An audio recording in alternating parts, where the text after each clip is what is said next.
and welcome to Poly Talks. This is the start of a brand new series where we will cover powerful topics and share meaningful stories from inside Poly. Today we have Blitz Abrego and Drew Stone from our Pride Employee Resource Group, who will be telling us a bit about themselves, their journey, and how to be more authentic in the workplace. Blitz, Drew, thank you for joining us and sharing your story. Thanks, Erica. Thank you so much. Blitz, it's great to see you. I know we get the opportunity to see each other quite often. It's always great to see you. My name is Drew Stone. I do work with Poly within the federal agency. I support as a sales engineer our federal customers. And Blitz, how about yourself? Hey everyone. Uh, I work as a project manager off of Tijuana, Baja California in Mexico, and we're both very happy to be here and share with you the 4 tips to be more authentic in the workplace. And Drew, as we were putting this list together, we were really noticing how different we are in a way, right? Yeah, we're somewhat different. I'm on the East Coast. You're on the West Coast. I'm in the United States. You're in Tijuana, Mexico. There is a little bit of an age gap, so you've got some differences there. Just a But couple on of that years. sense, right? We're very much the same. Well, also something impressive is that we had very different upbringings. I studied psychology.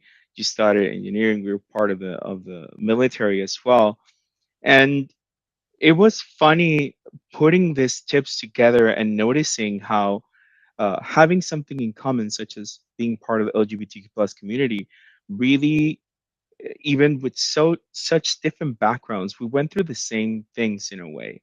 So it's really interesting, and I'm really excited to share our experiences through these 4 different tips. Yeah, I know there's a lot. I mean, there's a little bit of a challenge, obviously. And one of the first tips that we're going to discuss is one, connecting with your team, right? So I know for me, uh, uh, several years back when just starting to get into the industry, I started off in the U.S. Navy, and at that time is late '80s, early '90s, where it was illegal or against policy to be LGBTQ plus. So, and then shortly after that, it was really against regulation to even discuss it, and with Don't Ask, Don't Tell. So it wasn't until after I exited the military, started to really put on my shoes and find out who I was, that I could start being more authentic, and then try to then connect to the people that I could relate to within my community, whether it's different clubs or meeting folks within the workplace. I'm sure it was somewhat similar to you. How was it for you, Blitz? Um, I think being part of the LGBTQ plus community, going into a different place, it's always something that is about testing the waters. How much of myself can I bring into this new environment? And it's not only related to gender identity or gender expression or sexual orientation. It's always like a certain shyness from myself to how much I can allow myself to bring my sense of humor and bring the things I like or say that I like certain music. In my case, instead of starting with things that really made me feel sometimes vulnerable, I started by connecting to other people via the things that were easy to share, the movies that I watch on the weekend, the you know the things I liked, the series or um, the weather. I think always small talk kind of leads to big talk. And I noticed that people around me shared with me, and if I opened myself to share with them, it would start that connection. Yeah, totally. I think that really leads in very well to the next tip, right? Which is expressing yourself. I mean, when somebody realizes that you have a similar interest, then it makes it a lot easier for you to build those relationships. Like for me, I know previous to the pandemic, we used to have maybe tchotchkes or different things that interested us on our work desk or in our cubicles.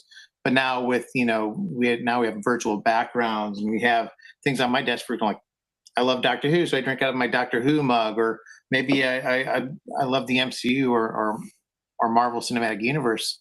So that always sparks a conversation, right? It always brings somebody Yeah. and says, "Oh, hey, I like that too. What's what's that about?" And of course, we have a connection within the community ourselves. So is that kind of the same experience you've had? Yeah, although in my way it was slightly different. Um, and I guess we started working at different times in the industry, right? And maybe in your case, it was more of a suit and tie situation. In my case, it was pretty, you could already come in jeans and sneakers to work. And I spiced that up by changing my hair color up. I had for a brief period, I had like 6 different hair colors in like 5 months. My scalp hated it, but it was all in fun. Being a little bit more of myself. Sexual orientation was not even part of the question at the moment. It didn't have to, but I was comfortable changing my hair up or putting on my favorite rock band T-shirt. And it's pretty similar to what happens right now, as you mentioned, with the backgrounds. And this is a great way for anyone that wants to connect a little bit more to their teams to express themselves via these mediums, right? And I would encourage anyone to, you know, dare to have that touch key or that virtual background, or, you know, I don't know if you have any other suggestions for our listeners. No, that's great. I mean, you want to be able to express yourself, right? So that's really the only way that you can uh, find your community, which is tip number three. So the more that you can relate with the folks that you're around, the easier it is for you to build those relationships and really build up your community. I think we're so lucky, at least here at Poly, where we do have our employee resource groups, whether it's the women's leadership group or the veterans group, which I'm a member of, as well as Yeah. the Pride ERG, or employee resource group. For me, it was awesome to be able to see that that was a facet in which I could connect to my community within the workplace. Unfortunately, not all companies have that ability, right? And I think you had mentioned that you tell me your story about your experience with creating the ERG. Well, one of the cool things about these tips that we're giving out is that it sounds like separate tips, but there really are a process. You start connecting to people via the way you connect via conversation, or via expressing yourself through other means. And one of the cool things about that is that the more you feel embraced and start creating friendships, a community, if you may, the more emboldened you feel to be yourself. That was the case for me, to the point where I noticed we had a women's leadership group. I noticed we had a veterans ERG, and I thought, do we have a pride one? And at that point, I was already 3 or 4 years into the company, and I thought, let me ask around. And I asked to the point where they said, no, we don't. But how about you go ahead and start one? Which has been amazing. And there will always be an extrovert to bring you into the community if you follow our previous steps. Even if you're not conversation heavy, uh, there will always be someone to say, hey, I like your shirt. And you will find ways to connect to people and find your community naturally, That's if awesome. you Yeah. if you're open Right, to it. right, right. I think that's awesome. And if for whatever reason your organization doesn't have a group like that, create one, like you'd said. Or if that's not possible, there are other resources outside of the company, whether it's a professionals group for veterans, or a professional group for LGBTQ plus, that you can use for networking, or getting to really become part of your community. That's always an option, right? So, I mean, going into all this, really it points to that one thing, is you want to find people to allow you to be you, or to be yourself, right? That's the next tip that we wanted to touch on. And I think that's super important. Yeah, I agree. And it sounds kind of like a confusing and also obvious tip to dish out, but hear us out, because um, through our experiences, we've been different versions of ourselves that at the moment we thought that's me being me. And the more we lean into it, the more you change, and that's okay. And as we express ourselves, and here at Poly, for example, we started noticing and fostering this community. In my case, I've experienced that authenticity stimulates authenticity, even with people that are not part of the Pride RD. If I bring my sense of humor, if I if I'm um, transparent enough to express when I'm not feeling the best or when something is upsetting, and I can say it and I can uh, be upfront about it.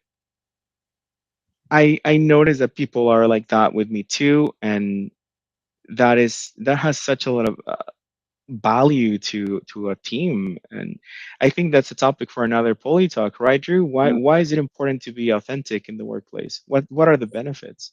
Right, right. Well, I think one of the great things, right, is Polly's been able to. I think it was last year we started the fundraiser for Rainbow Railroad, right, within the Yeah. ERG. We raised a good amount of money for those that needed help in countries where where they were at danger. And then, of course, this year was the first ever Pride event in Washington D.C. for the Capitol Pride, which I was a part of, and it was an amazing experience to have Poly there, inspiring other partners of Poly to see us as really the leaders and trying to be more inclusive and diverse. And that for me, that was the highlight, I think, of the year as that goes. And I know for you, you had a similar experience with Tijuana, correct? Yeah. One of the good things about being ourselves, right, is that we were able to do this amazing things. First Yeah. ever Pride Parade at DC, first ever Pride Parade at Tijuana where Poli was there. And, for me, growing up queer, growing up part of the LGBTQ plus community is less about growing into your own skin and more about growing a different skin for every different environment that you participate in. And I'm sure anyone that identifies as something other than the norm will understand that you're a different person with your family, a different person in your workplace, and a different person with your close friends. Sometimes those three versions of you never collide or never, it feels like, putting it on a different mask. And Right. at the Pride Parade at Tijuana, I was there with Polly, my workplace, with my mom, walking side by side, and with my best friends, completely maskless, um, and being just one single person. It felt amazing. I don't know. I think you were in a similar situation this year, right? Oh, I loved it. Yeah, it was the best. And yeah, I'm excited. I'm really excited about what's coming up. I know we're not done. Obviously, we still have another Pride event in Austin. It's August 20th, where we'll be supporting. Polly will be there. Best foot forward in really supporting LGBTQ plus community at the Austin Pride event as well. So yeah, there's so much to do, and I'm looking forward to next year and seeing what happens then. So I agree. I encourage everyone listening, to be themselves. Bring your personality to the workplace.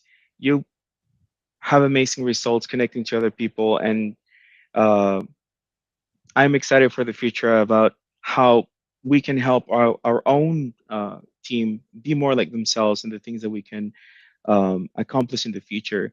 And talking about accomplishments, we did a video for the participation in the Pride Parade at Tijuana. It's beautiful. You want to watch it with me, Drew? let's take a look at it. I really appreciate the time that we get to spend together. Thank you so much, Blitz. And I'm looking forward to seeing you again. Likewise, let's run the video. I'm not afraid to love, not afraid to love.